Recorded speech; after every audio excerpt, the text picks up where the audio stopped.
Dlaczego warto wozić w schowku Nokię 3310? Jak w kilku prostych krokach utrudnić pracę ratownikowi medycznemu? Oraz jaka jest szansa, że na Wasze wyzwanie zamiast karetki pojawi się śmigłowiec? Nazywam się Małgosia Zmaczyńska i o pracy ratownika medycznego rozmawiam z ratownikiem Jakubem Czarskim oraz Jackiem Jankowskim, koordynatorem do spraw bezpieczeństwa z Fresh Logistic. Bo droga jest równie ważna jak cel. Podcast w drodze dowozi Raben.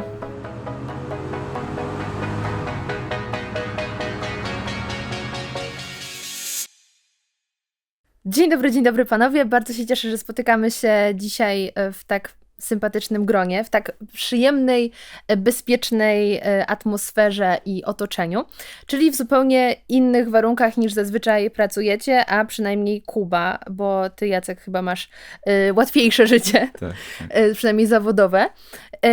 Więc żeby nie było tak sympatycznie, to zaczniemy z grubej rury, czyli Kuba, jakie były najbardziej dramatyczne, trudne warunki, w jakich przyszło Ci pracować? To takie warunki można rozgraniczyć na warunki pogodowe. No, tutaj rzeczywiście zima jest takim ciężkim okresem. Musimy pamiętać o pacjencie, dbać o pacjenta i zmienia się też nasz tryb pracy.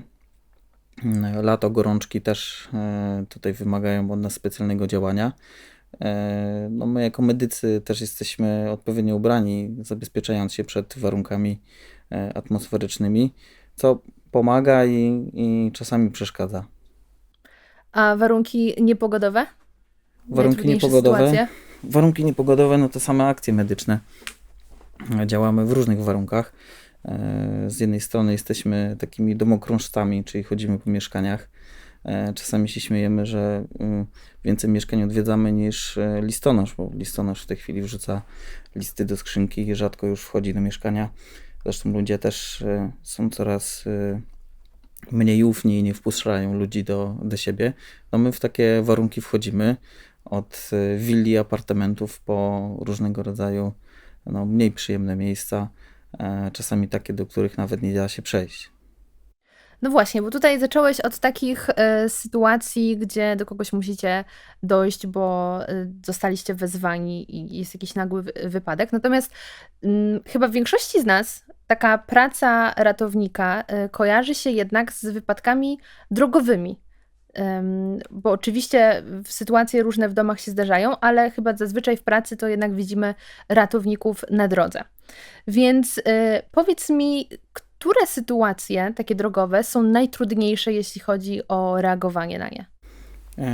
To są sytuacje, w których nie możemy dotrzeć do poszkodowanych i to z różnego względu, chociażby z dużego ruchu samochodowego, gdzie ten czas dotarcia się wydłuża, jak również sytuacje, w których poszkodowany ulega wypadkowi, na przykład samochód spada z wiaduktu, tak? Mamy zgłoszenie, że jest zdarzenie, że jest wypadek na danym odcinku drogi, na danym kilometrze, dojeżdżamy, okazuje się, że to jest na wiadukcie, na moście.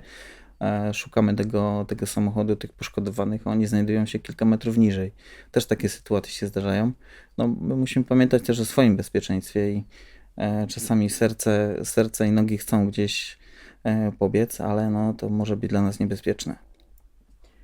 Może być dla Was niebezpieczne, ale też myślę, że wiele zachowań, które my jako kierowcy powodujemy na drodze, może być dla Was niebezpieczne. Już nawet nie mówię o tym, że ludzie źle jeżdżą, albo przynajmniej niebezpiecznie, tylko zachowania nasze mogą utrudnić Wam później pracę.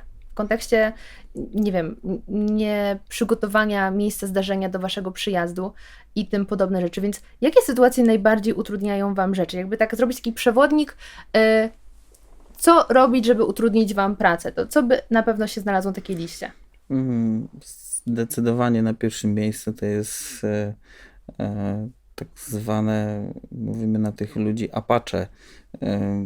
Widzę, że coś się dzieje, nie zatrzymuję samochodu w miejscu w takim, którym ułatwi dojazd służbom ratunkowym i staram się podjechać jak najbliżej, żeby patrzeć, co się dzieje, tak?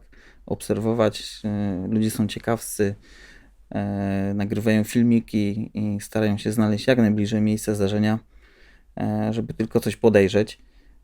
No jest to dobry temat do różnego rodzaju publikacji i podbija oglądalność, no co nam bardzo przysparza wielu problemów, bo my staramy się dotrzeć jak najbliżej miejsca zdarzenia. Oczywiście są też pewne zasady bezpieczeństwa. Staramy się dotrzeć blisko, nie dlatego, że nam się nie chce chodzić, tylko dlatego, że ten ambulans czy śmigłowiec jest zapleczem sprzętu ratującego życie. Jakie są jeszcze takie zachowania, których powinniśmy się wystrzegać?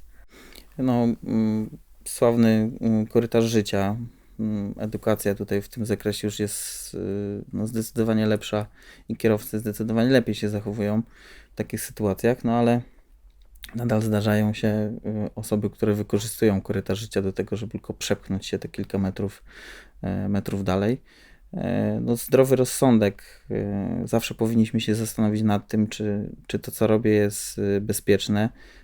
Nie tylko dla służb ratunkowych, ale również dla mnie, bo zatrzymanie kilkutonowej karetki czy wozu strażackiego w momencie, kiedy no, kierowca wpada na pomysł, że on jeszcze ominie jeszcze jeden samochód albo będzie chciał wyrównać, że tak powiem, linię swojego samochodu, bo krzywo stoi, no często nie sygnalizując takich manewrów, no może być niebezpieczne dla kierowców, bo rzeczywiście rozpędzony pojazd ratunkowy no nie wyhamuje na kilku metrach. No podobnie sytuacja wygląda z akcjami, w których udział bierze śmigłowiec. No, jest to atrakcyjne z punktu widzenia obserwatorów, no ale są niebezpieczne sytuacje, bo ludzie często starają się też bardzo blisko dotrzeć do tego miejsca, gdzie śmigłowiec próbuje wylądować, no i wtedy zaczynają się problemy. Teraz zrobię taką chwilę przerwy i zostawię słuchaczy w takiej chwili niepewności, bo zaraz dojdziemy do pracy w śmigłowcu, która myślę jest ciekawa, bo nieczęsto ja na przykład spotykam osobę, która sobie tak lata i przy okazji udziela pomocy, a właściwie przede wszystkim. Więc teraz na chwilę, Jacku, skieruję się do ciebie, ponieważ ty też masz do czynienia z pierwszą pomocą, w ogóle z niesieniem pomocy, ale w taki bardzo niecodzienny sposób. Tak, no organizujemy szkolenia pierwszej pomocy. No właśnie, bo my możemy sobie teraz porozmawiać o teorii, którą też mam nadzieję za chwilę Kuba nam przekaże i przypomni, bo jednak każdy z nas, kto jest kierowcą, już tę teorię przechodził. To było na nauce jazdy. I teoria jednak teorią, ale praktyka to jest zupełnie inna sprawa i jak na pewno Kuba potwierdzi, przychodzi co do czego, to jesteśmy spanikowani i zapominamy o wszystkim. Więc ważne, żeby sobie tą wiedzę przypominać i żebyśmy my jako kierowcy byli na drodze też przydatni, kiedy już coś się wydarzy. Więc na jakiej zasadzie wygląda takie szkolenie kierowców? No tutaj najważniejsza jest praktyka, tak? No, żeby kłaść nacisk na tą część praktyczną, żeby przećwiczyć te wszystkie czynności, które właśnie ratownik medyczny na takim szkoleniu pokazuje. No bo teoria, jest ważna, tak, co powinno się na takim miejscu zdarzenia zrobić. No, to ważna jest ta apteczka pierwszej pomocy, tak, którą powinniśmy mieć w samochodzie, no ale też tutaj na pewno Kuba powie, że nie każdy do końca wie, jak z tej apteczki korzystać. No mamy ją w tym samochodzie, tak, ale też trzeba wiedzieć, jak jej użyć, co tam się znajduje tak naprawdę, bo zdarza się tak, że otwieramy ją dopiero pierwszy raz w momencie zdarzenia.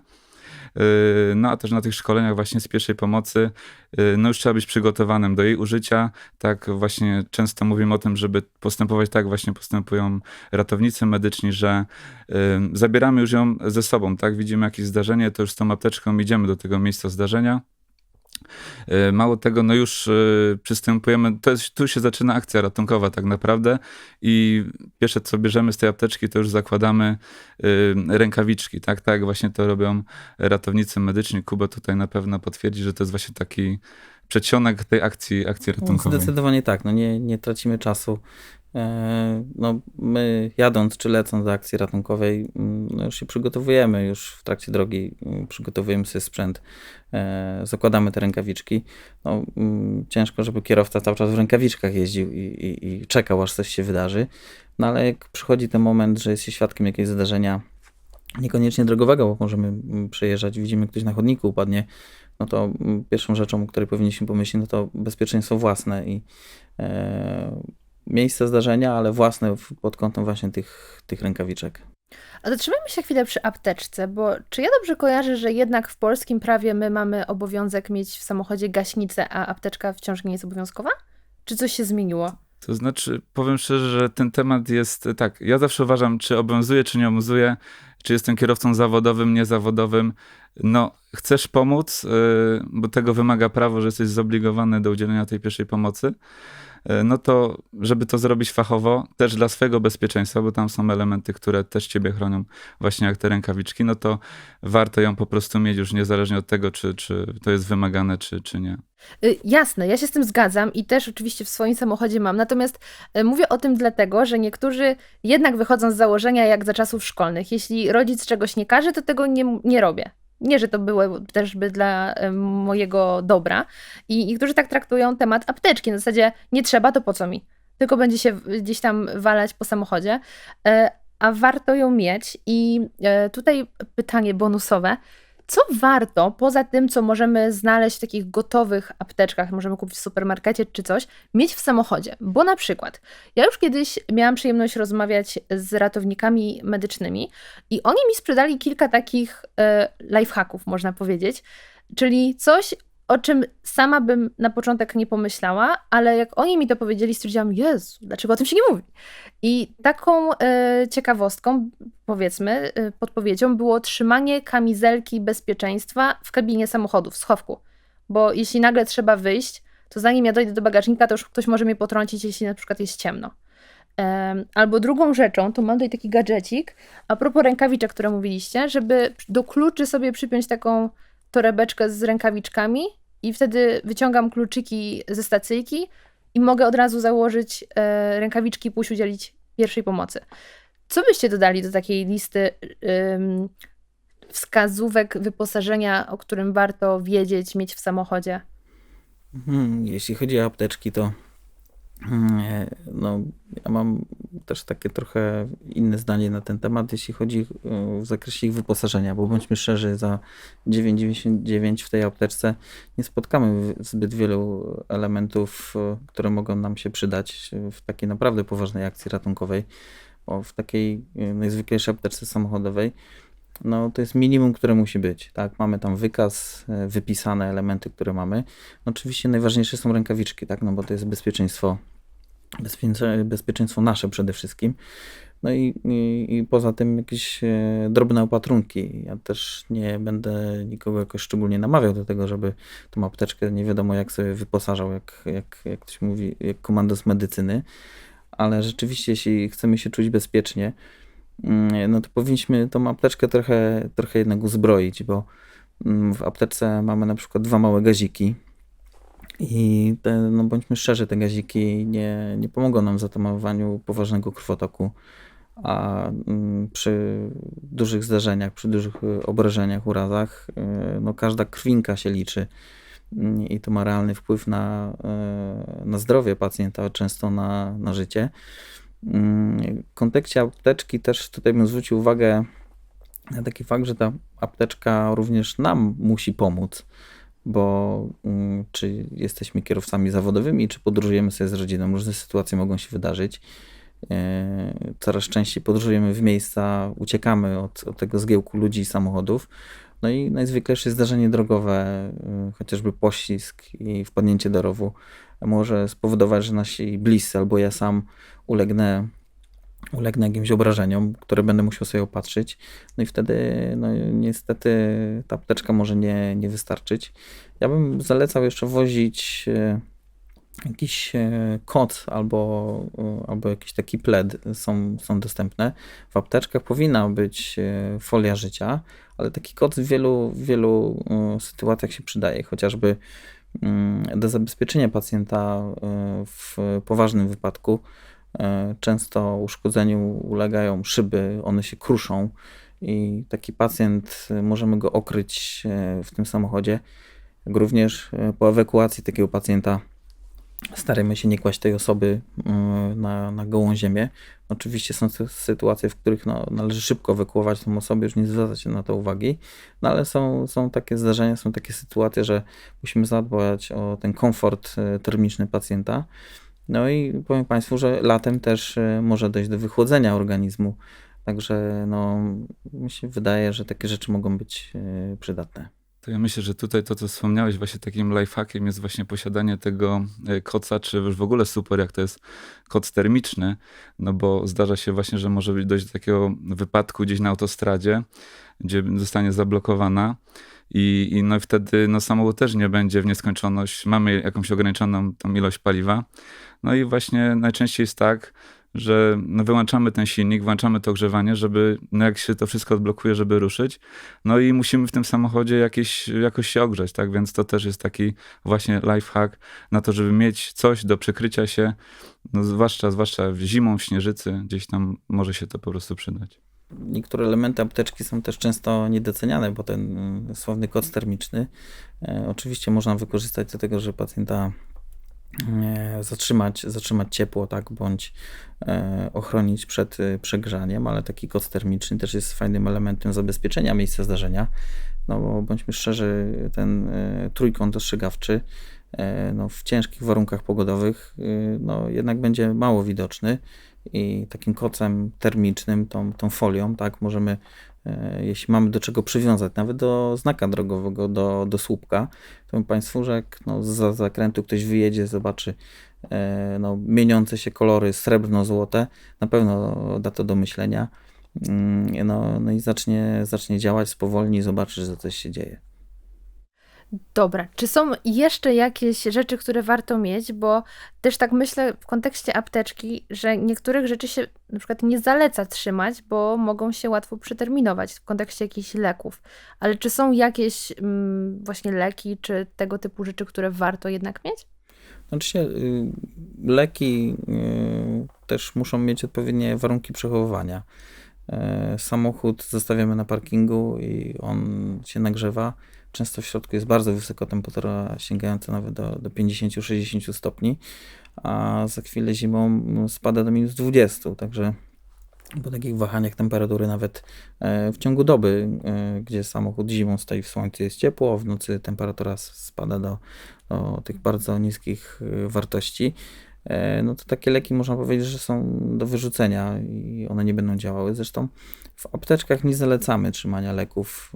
Mają to być elementy wyposażenia, które zostaną wykorzystane do opatrzenia jakichś zranień, krwotoków, krwawień, nożyczki do rozcięcia ubrania, folia termiczna, rękawiczki, to powinno wystarczyć. Natomiast zastanówmy się, spójrzmy sobie w tą apteczkę, jakie to są ilości, tak? Do przeciętego palca nożykiem podczas szykowania sobie posiłku na jakimś postoju, taka apteczka wystarczy, tak? Opatrunek, plaster zawiniemy i to zadziała, ale już przy zdarzeniu drogowym, gdzie będziemy mieli duże obrażenie, jakieś złamania, otwarte krwotoki, to niestety ta apteczka, to wyposażenie tej apteczki nam już nie wystarczy. Ja też spotkałam się z taką właśnie poradą od tego ratownika, już taką bardzo praktyczną, dotyczącą zasad bezpiecznej jazdy. I to była bardzo prosta w teorii zasada, trudniejsza w praktyce, a mianowicie w samochodzie, w środku, żadnych luźnych przedmiotów. Albo bagażnik, albo pod fotel, żeby też ewentualnie gdzieś nie poleciało na szybę przy hamowaniu.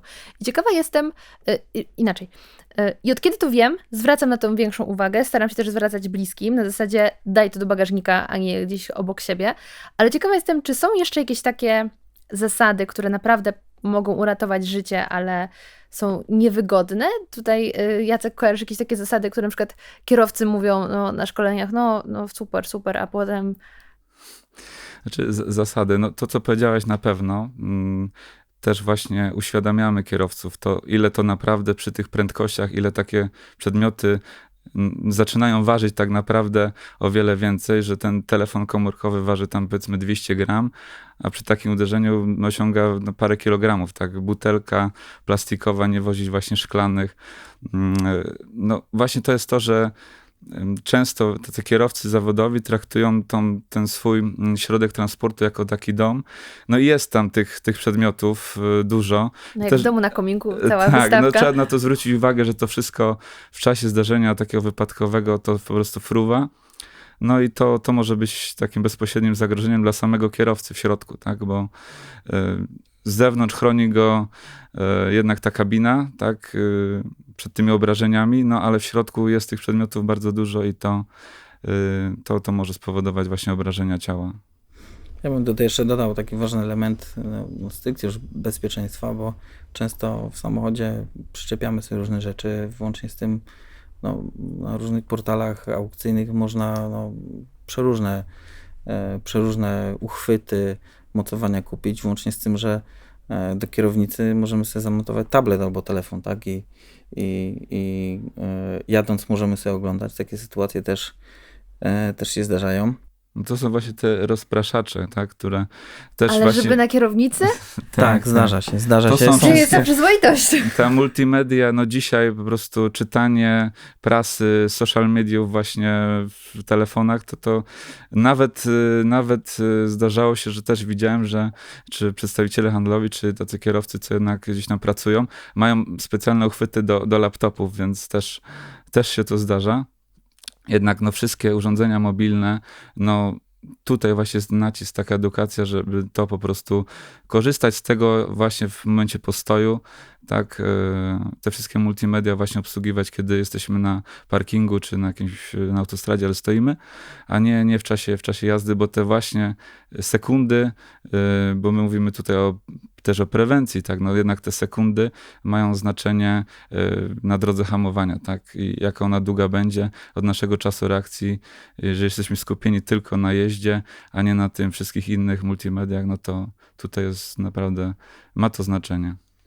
No, tutaj do tego jeszcze bym dodał takie sytuacje. No, samochody wyposażone są w różne systemy bezpieczeństwa. No, poduszki powietrzne też praktycznie, czy kabina ciężarówki, czy samochodu osobowego już praktycznie jest obudowana tymi ładunkami, tak? Bo to są ładunki, które wystrzeliwują tą poduszkę powietrzną i teraz jeśli mamy taki element mocowania zamontowany do kierownicy, tak, albo na naszej desce rozdzielczej mamy pomontowanych uchwyty do kubków, tak, uchwyty do tabletu, uchwyty do telefonu, jakieś ładowarki, gadżety, lampki, to w momencie, kiedy te poduszki powietrzne wystrzeliwują, no to jest jak katapulta, tak, te wszystkie rzeczy są wystrzeliwane w naszą stronę, tak, bo poduszka działa tak, żeby nas chronić, ale jednocześnie może powodować różnego rodzaju obrażenia i tak naprawdę na drodze poduszki powietrznej nic nie powinno się znajdować.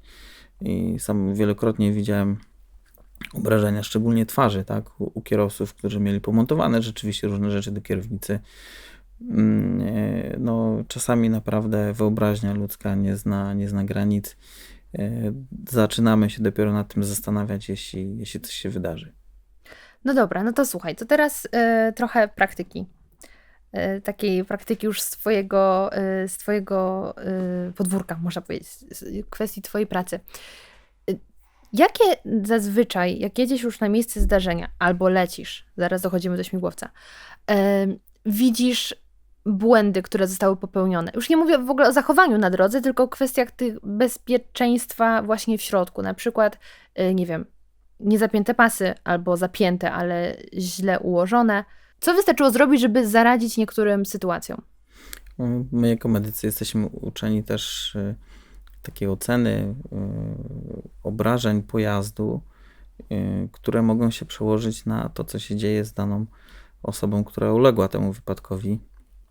Jeśli widzimy, że na szybie jest tak zwany pajączek w kształcie koła na wysokości fotela kierowcy, to no ciężko mi będzie uwierzyć w to, że ktoś miał zapięte pasy w momencie wypadku. Często osoby, które ulegają wypadkom, bojąc się konsekwencji, czy nawet jakichś tam odszkodowawczych, zapinają te pasy już po tym wypadku. I ja widząc taki samochód, widzę, że na środku, dokładnie gdzie można wycelować głową szyby, jest zbita szyba. I ta osoba mówi mi, że ona miała zapięte pasy. No to pojawia się pytanie, tak? Czy miała te pasy zapięte, przełożone z przodu klatki piersiowej, czy miała zapięte po to, żeby alarm przypominający o zapięciu pasów nie pikał, bo Czy na takie pokładzie sytuacje... przewoził też piłkę? No, albo arbuza, tak? Jak akurat arbuz tak ucelował. No ale wracając już do tych sytuacji, no to my widzimy, tak, po obrażeniach samochodu, jak te osoby no, były zabezpieczone w środku. No, dramat, jeśli chodzi o dzieci, bo dziecko w momencie zdarzenia, kiedy ma źle zapięte pasy bezpieczeństwa, no jest katapultowane, tak? I no to małe ciało rozbija się o różne elementy samochodu i zdarzyło się wielokrotnie, że dojeżdżaliśmy do miejsca zdarzenia, patrzymy, jest fotelik, tak? To nam daje do myślenia, że gdzieś to dziecko powinno się znajdować, a dziecko znajdowało się na przykład z przodu, pod nogami kierowcy, tak? To się wydaje niemożliwe, ale tutaj fizyka i siły podczas zdarzenia no, są ogromne i takie dziecko jest wyrzucane w różne miejsca. No to są dramatyczne sytuacje i rzeczywiście dają do myślenia.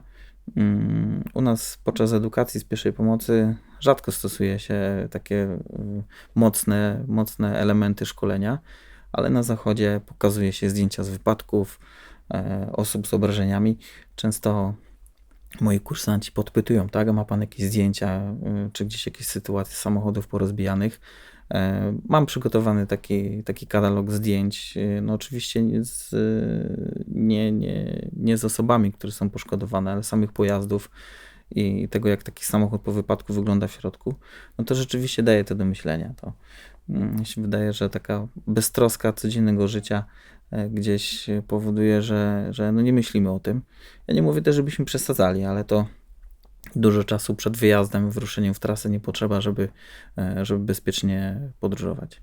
Ale to ty mówisz, to czasami nawet kierowcy na szkoleniach też sami pytają, żebyś zdradził właśnie jakieś takie historie, no bo z jednej strony wiem, że to jest drastyczne, ale no dzisiaj nawet te kampanie społecznościowe są tak ukierunkowane, że jednak no to jest szokujące, no ale daje do myślenia, tak? Jednak jak opowiadasz właśnie parę takich historii, no to sam pamiętam właśnie miny kierowców na tym szkoleniu, że jednak to jest taka chwila refleksji, rachunek sumienia, że jednak no jakieś przemyślenia w głowie zostają, tak? Jak mówisz, nie pokazuje się tych dramatycznych scen ludzi, ale już same zdjęcia samochodów, tak, które brały udział w takiej kolizji, no to no robi wrażenie, szokuje, ale to oddziałuje wtedy. No, przynosi to lepszy efekt. To takie zdjęcie kabiny samochodu, całe we krwi i to się mówi z wnętrznościami w samochodzie. Pokazuję to moim kursantom, no to jest szok, tak? Powiedz mi, czy ty te wszystkie zdjęcia trzymasz u siebie w galerii w telefonie? No, posiadam pewną kolekcję, to głównie w celach edukacyjnych, ale no, też nie jestem jakimś amatorem zbierania takich zdjęć. Często no, nie mamy czasu, tak, na takie sytuacje, żeby fotografować. Zresztą to nie jest nasze zadanie. Te zdjęcia często gdzieś do nas trafiają od osób, które zostały na miejscu zdarzenia i gdzieś tam są publikowane. Ja osobiście staram się nie robić, ale taka sytuacja, o której wspomniałem, pokazuje takie dramatyczne zdjęcie, całe wnętrze samochodu zalane krwią, wnętrzności i w momencie, kiedy kursanci na to patrzą, no to jest cisza, tak? Myślę sobie, co to za gość, który takie rzeczy nam pokazuje, tak? A tu była taka sytuacja, że mężczyzna jechał drogą, z lewej strony las, z prawej strony las i wybiegła mu sarna, którą wskoczyła i sarna po prostu zginęła, rozdarła się o szybę i to wszystko wpadło na niego. I my jak przyjechaliśmy, zobaczyliśmy mężczyznę, który siedzi w samochodzie, cały zakrwawiony, pełno wnętrzności i dopiero po chwili się zorientowaliśmy, że tam był zwierzak, tak? Że no jemu na szczęście nic się nie stało, tak? Ale tak dramatycznie to wyglądało.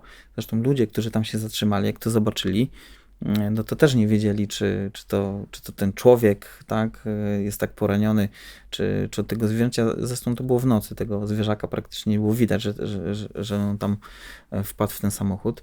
No i też to spowodowało, że ci ludzie w ogóle też nie udzielali pomocy temu człowiekowi, czyli gdzieś tam zabezpieczyli to miejsce, dojeżdżaliśmy, to nam pomachiwali, tak, bo to jest taki element, że jesteśmy 15-20 metrów od wypadku, a ludzie nam pomachują, że mamy szybciej dojechać, no to i tak już nic nie zmieni, bo będziemy tam za te kilka sekund, ale to jest taki element no właśnie no, tego stresu, tak, ten czas oczekiwania na pomoc strasznie się wydłuża, ta minuta ma 10 minut, tak. Ale powiem ci, że naprawdę myślę, że twój telefon jest bezpieczny i nikt ci go nigdy nie ukradnie, bo wyobrażam sobie minę złodzieja, który ukradł ci telefon, przegląda sobie i tak nagle chyba popełniłem duży błąd. Chyba oddać ten telefon. Chyba lepiej dla bezpieczeństwa swojego Aż oddać. takich dramatycznych rzeczy tam nie trzymam, ale wracając do telefonu, bo zapomniałem o tym powiedzieć. No mam pytanie do was, Jacek i Małgosia, do ciebie. Gdzie trzymacie telefon, jak jeździcie? No, na uchwycie. No Z tak, nawigacją. raczej na uchwycie. To wam powiem teraz taką sytuację. Ja też pracuję jako dyspozytor medyczny. Zdarzenie na autostradzie, 2 w nocy. Kobieta jechała sobie, no, praca od znajomej i no, wpadła w poślizg, dachowała w tym ślizgu takim na dachu, dojechała prawie pod płot ograniczający tutaj autostradę od lasu, od zwierzaków. No i sobie tam siedziała w tym samochodzie i nie miała jak wezwać pomocy. Wiecie dlaczego? Telefon Telefon wystrzelił. szybko wyleciał? Telefon miała na uchwycie. To do kobiet też pytanie, ten telefon w torebce i ta torebka, to wcale dużo nie potrzeba, żeby ta torebka, która jest obok na fotelu, znalazła się gdzieś w innej przestrzeni samochodu i ta pani, na szczęście nic jej poważnego nie stało, ale wisiała na pasach. Nie miała tego telefonu i po prostu sobie wisiała na tych pasach. I zanim ktoś się zorientował, że tam jest jakiś samochód, padał wtedy też deszcz. No, kto z nas jadąc autostradą rozgląda się po ogrodzeniach, tak? No i właśnie kierowca ciężarówki, który jechał trochę wolniej, no, mignęła mu odblask tablicy rejestracyjnej, zatrzymał się i mieliśmy tu właśnie takie zgłoszenie. On nie zdążył jeszcze podejść, ale mówi, bo zabezpieczał miejsce na zatrzymanie pojazdu na autostradzie, też jest dosyć niebezpieczne, starał się gdzieś tam zjechać i już zaczął dzwonić, jak zobaczył. Mówi, wydawało mi się, że samochód leży pod lasem w rowie. No, my już tam wysłaliśmy różne służby, poprosiliśmy go, żeby podszedł i rzeczywiście podszedł do tej pani. Pani mówi, pan co, nie mogę się uwolnić, a nie miałem jak zadzwonić, bo telefon miałem na uchwycie, tak? No, mimo wszystko ten telefon w kieszeni, w spodniach nie jest wygodnym rozwiązaniem. No, ale wiesz co? Tu jest pytanie w takim razie praktyczne. A co jeśli potrzebujesz nawigacji? No, można podłączyć się kablem, tak, i ten telefon sobie trzymać gdzieś w bluzie, w kurtce. Albo takim schowku, albo nie? Właśnie. w schowku. No ale jako wtedy będzie ci nawigował, nie widzisz mapy. No, ja na przykład staram się wozić tak, że no, jednak mam ten telefon podłączony do samochodu i trzymam go sobie po prostu w kieszeni, tak? No Trzymam ale go sobie tak, po prostu w no kieszeni. właśnie, tylko nie każdy samochód tą mapę ci No szczyta. właśnie. I jedyne co No to już zostaje w jest telefonie. pytanie, tak? Czy chcemy mieć mapę, czy chcemy być bezpieczni, bo z telefonem jesteśmy bardzo związani i ten telefon będzie pierwszym elementem, o którym pomyślimy. No to jest też często w takich zasadach udzielania pomocy błąd, tak? Bo pierwsze co robimy, to łapiemy za telefon, bo ten telefon pomaga nam zadzwonić na służby ratunkowe, do mamy, do taty, do kogoś, co się stało. No a jak tego telefonu nie mamy, najzwyklejsza sytuacja, wychodzimy z domu, jedziemy do pracy, nie mamy telefonu, tak? No, już dobrnęliśmy do takiego... Gorzej. No, Już czujemy się no. niepewnie. To jest taki... To już nie będzie nasz dzień. Dobrnęliśmy do takiego elementu w życiu, że no, nie rozstajemy się z tym telefonem, a wyobraźcie sobie sytuację, w której coś się dzieje, no i my nie mamy tego telefonu, bo ten telefon spadł gdzieś, tak? Nie, Wypadł, ale no to nie? ja widzę tylko jedno rozwiązanie do takiej sytuacji, bo musisz mieć nawigację. Jeśli nie jeździsz powiedzmy w obrębie swojego miasta, tylko gdzieś w Polskę, to musisz mieć nawigację. No chyba, że chcesz mapę, ale niektórzy w czasie jazdy sprawdzają mapę, co jest jeszcze gorszym rozwiązaniem.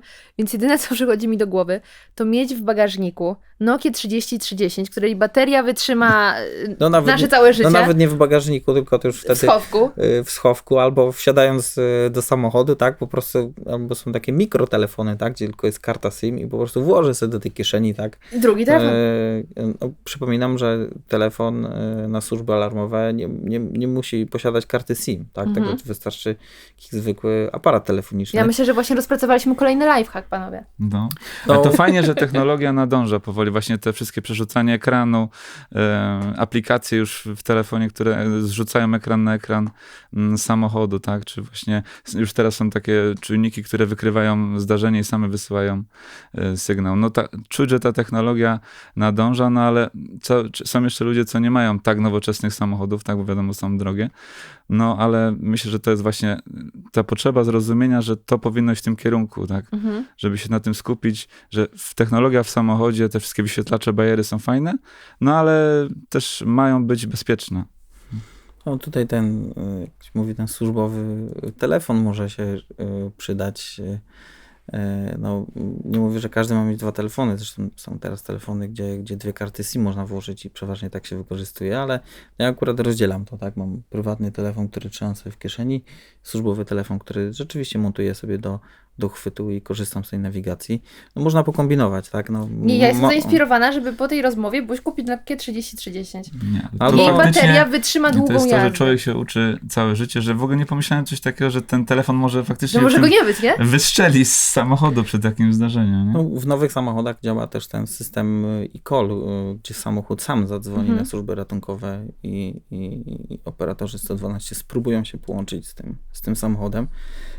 No ale to jest w nowych samochodach, nie? Także tutaj każde rozwiązanie będzie dobre, tak? Ja uważam, że ten telefon warto mieć w kieszeni, nawet w sytuacji, w której, no nie wiem, zostaniemy napadnięci, będziemy uciekać, cokolwiek się wydarzy takiego niebezpiecznego dla nas, to zawsze ten telefon gdzieś będziemy mieli przy sobie. A w sytuacji stresującej, nieposiadanie tego telefonu, no to już naprawdę powoduje, że to eskaluje, tak? Ten stres w nas i zaczynamy może nawet nie tyle popełniać błędy, ale robić po prostu głupie rzeczy. Tak? No, wszystkiego nie jesteś w stanie przewidzieć, ale właśnie my też często mówimy jako specjaliści od bezpieczeństwa, że taka analiza ryzyka, tak naprawdę wsiadamy do tego samochodu i żeby się zastanowić, co nam może się stać, jak pojedziemy te 100, 200, 300, czy nawet parę kilometrów koło domu, co się może stać? Właśnie jakie są zagrożenia na drodze? Mamy złą pogodę, pada, no to dostosowujemy prędkość do warunków, ale właśnie takie rzeczy, które nam może nie przyszło do głowy, że ten telefon nie jest jest nam potrzebny w razie tej pomocy, a może go po prostu nie być i tu Kuba, myślę, sprzedałeś dzisiaj takie info, że jednak warto się zastanowić teraz i pomyśleć sobie, co my zrobimy. Zrobić. Tak. No to też trzymanie telefonu w kieszeni spowoduje, że nie będzie nas rozpraszał, tak? Bo jak mamy fajny uchwyt... No chyba, że wibracje co chwilę. To już bardziej mówię o przeglądaniu, czy tam mediów społecznościowych, czy prowadzeniu jakiejś korespondencji na różnych aplikacjach. No ten telefon w kieszeni, słuchamy sobie radia, podróżujemy. Często w samochodach jest ta nawigacja, tak, albo podłączymy sobie telefon, po prostu mamy kabelek podłączony do telefonu, który mamy w kieszeni. To już każdy powinien znaleźć rozwiązanie wygodne dla siebie, ale też bezpieczne. No już plusem będzie to, jak się zastanowimy, przemyślimy, zrobimy taką szybką analizę. Od świadomości się zaczyna, a potem już idzie działanie. Ale Kuba wspomniał o tym kierowcy ciężarówki, który kątem oka wyłapał tą panią przy ogrodzeniu.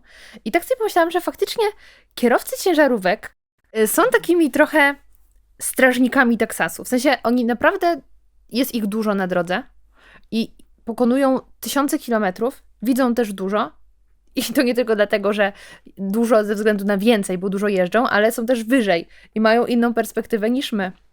I tak nawet teraz chciałabym trochę zejść do tematu korytarza życia. I tutaj nawet kierowcy ciężarówek często są tymi, którzy na przykład blokują boczny pas, żeby nikt tam się nie pchał. Więc zastanawiam się, czy są jeszcze jakieś takie działania albo sytuacje, gdzie właśnie kierowcy ciężarówek robią trochę więcej niż taki przeciętny kierowca? No tutaj mogą pomagać, tak, bo przede wszystkim mają lepszą widoczność. Widzą więcej na drodze. To zdarzenie, którego my nie jesteśmy w stanie zobaczyć, oni już na pewno mogą zobaczyć je z większej odległości i jakby swoim zachowaniem też generują kolejne zachowania ludzi, tak, kolejnych użytkowników na drodze. No i to, co mówię właśnie w przypadku takiego korytarza życia, że jest ważne to, że oni dają ten taki sygnał, tak? Też no, blokują, tak jak powiedziałeś, ten pas, żeby inni nie kombinowali na tej drodze, ale też właśnie co do tego korytarza życia, tutaj chyba też warto powiedzieć taką rzecz, że wiemy, jak to zrobić, jak jest taka droga dwupasmowa. Znaczy, ja coraz częściej widzę, że nawet się ludzie dzielą takimi pozytywnymi reakcjami właśnie w social mediach, że tu fajnie zrobione na trasie tam jakieś, na esce czy na autostradzie. W końcu ludzie się obudzili, umiemy reagować. No ale to jest łatwe już teraz, jak jest taka droga dwupasmowa, tak? Jedni na lewo, drudzy na prawo, na skrajne pasy, środek wolny, nie? Ale to ty możesz powiedzieć, jak to powinno wyglądać, jak mamy drogę trzypasmową. Nie mamy ich dużo w Polsce, tak? Ale są takie wyjątki. Ale są, więc tu też trzeba by przypomnieć właśnie, jak zareagować na takiej drodze. No nie mamy i też nie wiemy, jak reagować, w związku z tym, że no, nie trenujemy tego. W przypadku drogi trzypasmowej zasada jest taka, że dwa prawe skrajne pasy zjeżdżają do prawej strony, lewy skrajny pas zjeżdża do lewej i ten korytarz życia tworzony jest właśnie w taki sposób. Często się pokazuje taką zasadę właśnie takiego gestu, tak, że te dwa pasy jadą w tą stronę, jeden jedzie w lewo. Łatwo zapamiętać, ułatwi to dojazd służbom ratunkowym do miejsca zdarzenia. Teraz dla naszych słuchaczy, którzy nie mają pojęcia, co właśnie pokazałeś. Po pierwsze, nie było to nic obraźliwego. Po drugie, chodzi o to, że jak mamy prawą rękę, to kciuk odchodzi nam na lewo i właśnie lewy pas skręca, pozostałe palce kierują się na prawo, czyli Dokładnie pozostałe tak. pasy. Dokładnie tak. Tak powinniśmy działać. Zresztą kierowcy zawodowi, kierowcy ciężarówek są jak dla mnie najlepszymi osobami, które zgłaszają zdarzenia drogowe. Jakoś tak chyba z racji tych godzin wyjeżdżonych już i tej świadomości tego, co widzieli, i jak widzą, jak inni kierowcy się zachowują, dużo częściej spokojnie z nimi się rozmawia i prowadzi tą akcję ratunkową. No, taka osoba zgłaszająca też jest oczami na miejscu zdarzenia, czy dyspozytora medycznego, czy operatora 112 i bardzo rozsądnie, spokojnie przekazują te informacje służbom ratunkowym. Na chwilkę zatrzymajmy się czy przy korytarzu życia, bo zastanawiam się, czasem na autostradzie, powiedzmy, oczywiście na innych drogach też, ale zostajemy na autostradzie, zdarzają się sytuacje, że tworzy się korek, ale za nic nie wiadomo dlaczego. W sensie, kiedy już odstoimy swoje, dojedziemy na sam koniec tego korka, okazuje się, że było zwężenie drogi. Zwykłe roboty. Dokładnie. Więc pytanie, czy zawsze należy robić korytarz życia tak na zaś, kiedy nawet nie mamy pojęcia, dlaczego stoimy? Jak nie mamy pojęcia, co się dzieje, to powinniśmy udrożnić ten przejazd. Może nawet nie tyle, co blokować, tak, ustawiać samochód w poprzek. No, bo jeśli będziemy widzieli, że przyjechała jedna karetka, tak, czy policja, czy gdzieś tam widać, oddali śmigłowiec lądujący, no to możemy podejrzeć, że coś się wydarzyło, ale no, rozglądamy się, nie widzimy, żeby coś się działo, samochody zwalniają. Ja jestem zdania, że jednak powinniśmy starać się zjechać do tej skrajnej jezdni najbliżej siebie i już być przygotowanym na taką sytuację. No, słuchamy radia, często gdzieś różne rzeczy nas rozpraszają, możemy nie zauważyć tej karetki czy tego wozu strażackiego już praktycznie stojącego za nami. Wypatrujmy, obserwujmy, przygotowujmy sobie miejsce do tego, żeby rzeczywiście już zjechać, tak, udostępnić ten przejazd. Już zajawiłeś temat śmigłowca przed chwilą, więc przejdźmy do niego. Powiedz mi, po pierwsze, jak się znalazłeś wśród ekipy, która lata śmigłowcem, bo wydaje mi się, że to nie jest takie normalne, takie typowe, że ratownik lata śmigłowcem. Większość chyba się przemieszcza lądem. A druga rzecz, do jakich akcji jest wysyłany śmigłowiec, bo no, ja nigdy nie widziałam śmigłowca w akcji, więc to też nie jest tak, że pewnie to w pierwszej lepszej sytuacji jest wysyłany. No, jeśli chodzi o moją pracę w śmigłowcu, w ogóle w Lotniczym Pogotowiu Ratunkowym, bo tutaj w Warszawie obecnie pracuję, No, znalazłem się w związku z rekrutacją, tak? Przyszedłem po prostu rekrutację do pracy. No, moje 15-letnie doświadczenie pracy jako medyka pomogło mi w tym, żeby dostać się tutaj do pracy. Teraz bardziej realizuję się w zakresie szkoleń personelu medycznego, czy udoskonalania tej naszej pracy pod względem aplikacji medycznych. Natomiast no, jest to praca oczywiście wymagająca. Mówię, różni się tym od jazdy w karetce naziemnej. Po prostu w inny sposób docieramy Chyba szybciej. do miejsca zdarzenia szybciej.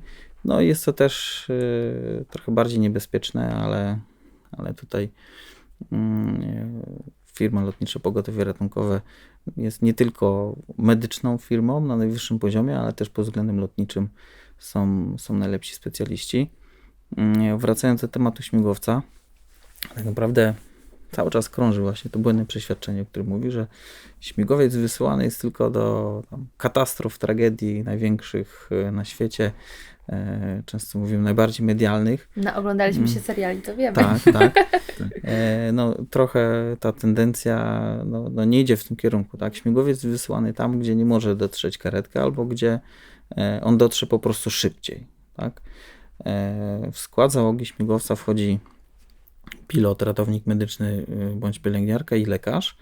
I pilot i ten medyk, ratownik medyczny albo pielęgniarka są członkami załogi statku powietrznego. Ten medyk, ratownik medyczny, on nie tylko odpowiada za tą działkę medyczną wokół pacjenta razem z lekarzem, ale też za elementy bezpieczeństwa podczas lądowania, podczas startu. Ma bardzo wiele rzeczy do sprawdzenia, tak? Przed startem śmigłowca czy przy lądowaniu wspiera pilota, podpowiada, czy jest bezpiecznie, czy nie. Lekarz zajmuje się tylko działką medyczną. Jeśli zobaczymy taki śmigłowiec, który wyląduje na miejscu zdarzenia i osobę biegnącą ze śmigłowca, w momencie, kiedy jeszcze łopaty wirnika chodzą, to będzie to lekarz. I te dwie osoby, właściwie jedna osoba stojąca przy śmigłowcu, drugi pilot siedzący w śmigłowcu, oni nie zostali tam, bo nie chce im się biec, tak? Tylko są pewne procedury do wykonania i lekarz zawsze dobiegnie pierwszy, dojdzie pierwszy i ten medyk, jak tylko zakończy się cała procedura lądowania, dojdzie pomóc lekarzowi. I no, ten śmigłowiec wysłany, tak jak mówiłem, do zdarzeń, gdzie może dotrzeć szybciej, bądź karetka w ogóle nie może dotrzeć.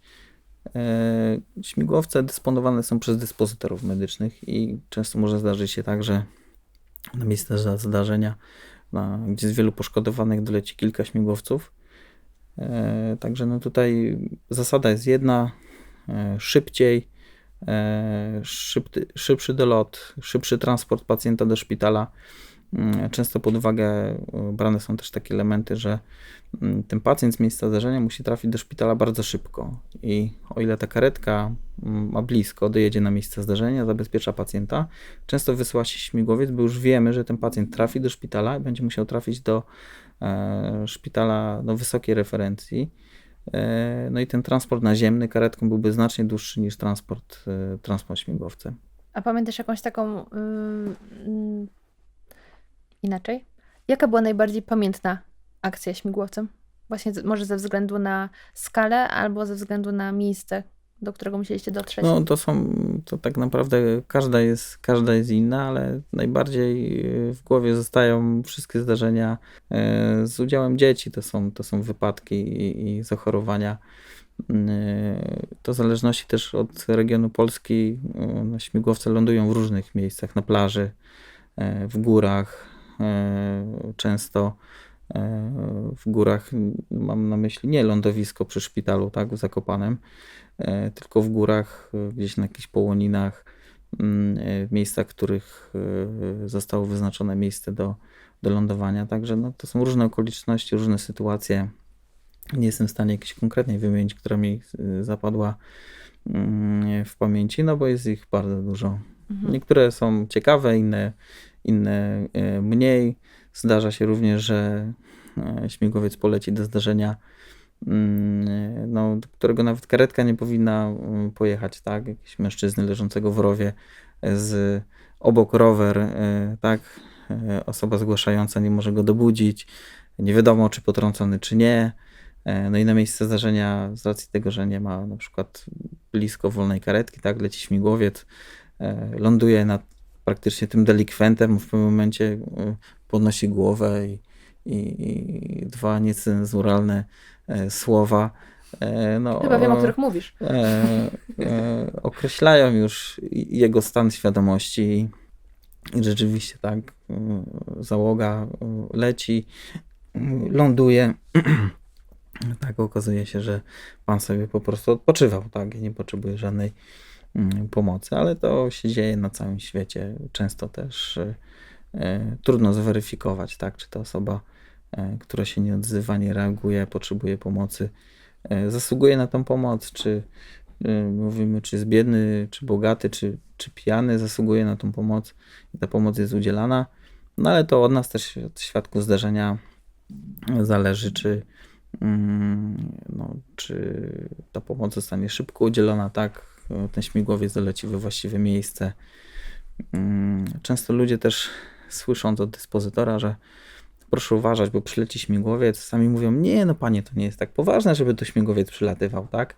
No to jest takie błędne przeświadczenie, bo to jest załoga medyczna, medycyna na najwyższym poziomie i to mówimy, że medycyna leci do pacjenta, nieważne czy już ona dojeżdża karetką, czy dolatuje, tak? To jest po prostu środek transportu bardzo szybki, sprawny i no, mimo wszystko bezpieczny. Ale to, o czym ty mówisz, to też zależy od nas, bo to no my, jak zgłaszamy takie zdarzenie, tutaj właśnie powinniśmy też powiedzieć ten element informowania służb medycznych właśnie, jak to dokładnie doprecyzować, no żeby takie sytuacje też się nie zdarzały, tak żeby bez potrzeby nie jechało pogotowie, jednak trochę zweryfikować tą sytuację.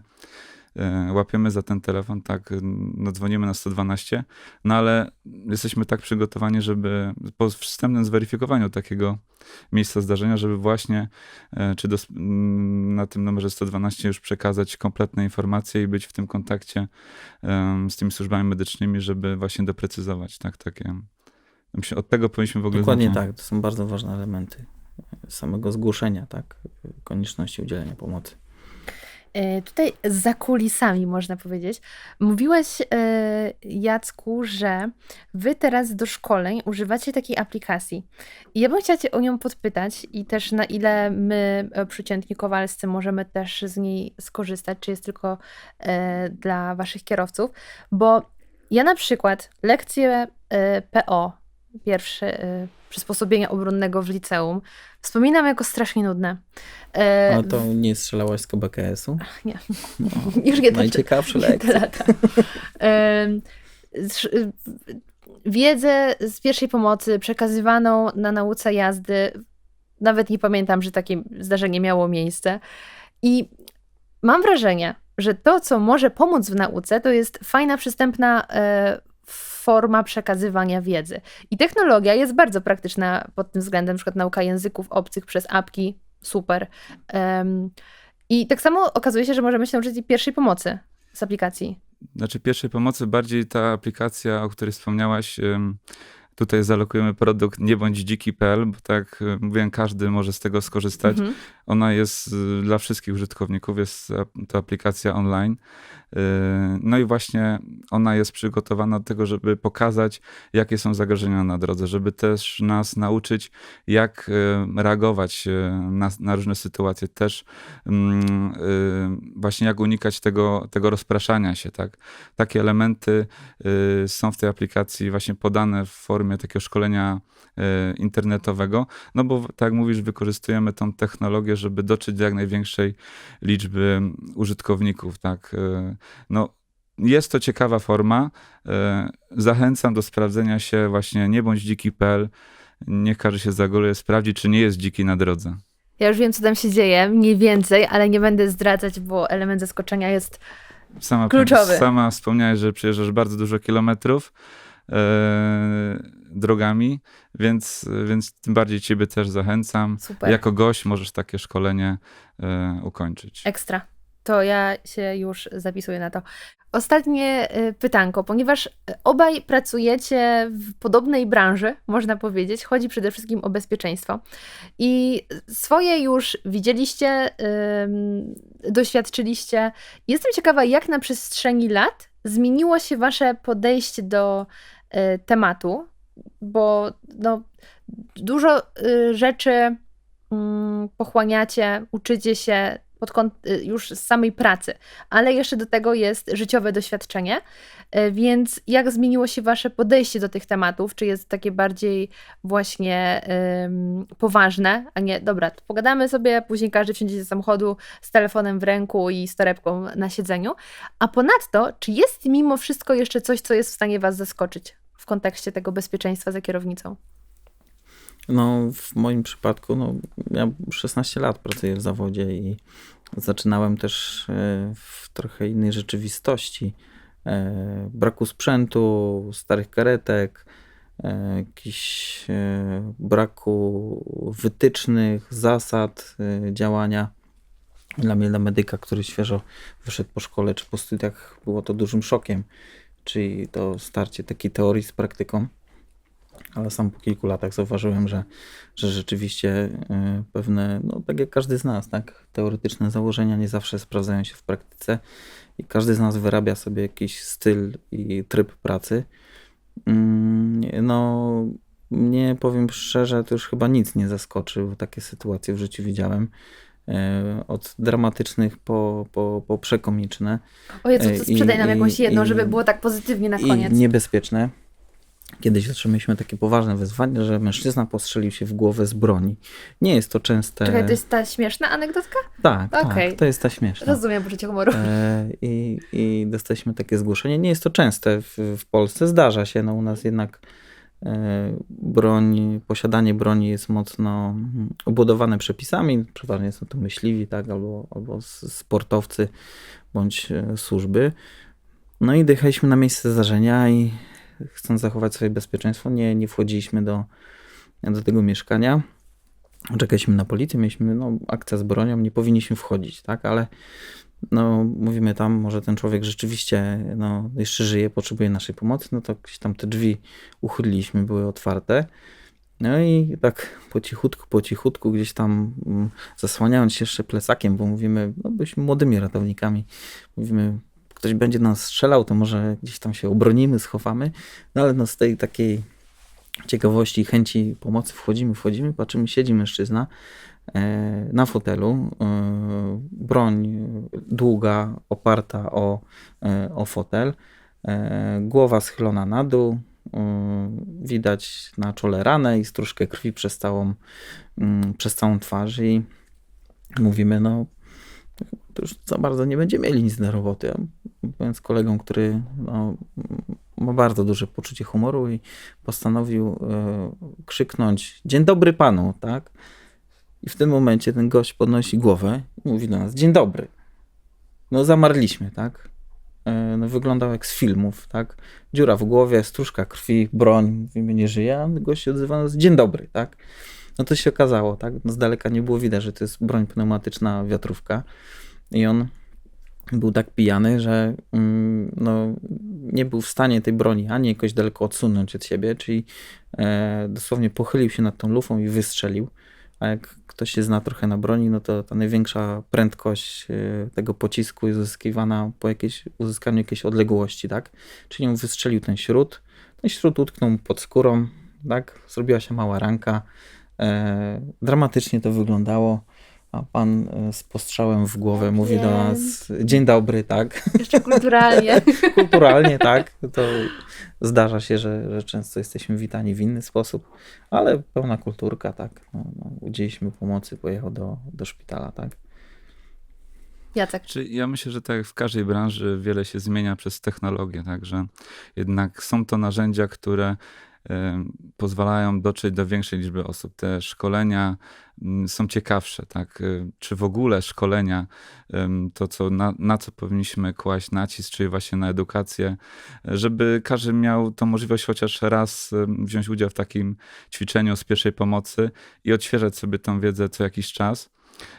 Zresztą Kuba też mocno jest zaangażowany w te szkolenia i wie, że dopiero wtedy, jak mamy chociażby tego manekina, wiemy jak się ustawić, właśnie tak jak wspomniałeś, te rzeczy, które wydaje nam się, że wszystko zrobimy, bo w teorii jest fajnie, ale jak mamy ten telefon w ręce, to nagle jest nam trudniej kogoś reanimować, tak? Jeszcze mówić komuś coś, odbierać polecenia od dyspozytora, więc te szkolenia, zresztą taki jest temat też dzisiejszej rozmowy, żeby mówić o tym, więc na to kładziemy duży nacisk, żeby każdy mógł coś takiego co najmniej raz w życiu, a założenie jest takie, żeby jednak tą wiedzę sobie odświeżać. Także rozsądek przede wszystkim. Bardzo Wam dziękuję za Wasz czas i Wasze historie. I uwaga, teraz będzie gra słów. Bezpieczeństwa w drodze. Dziękujemy Tak, bardzo. Bezpiecznej drogi. Dokładnie.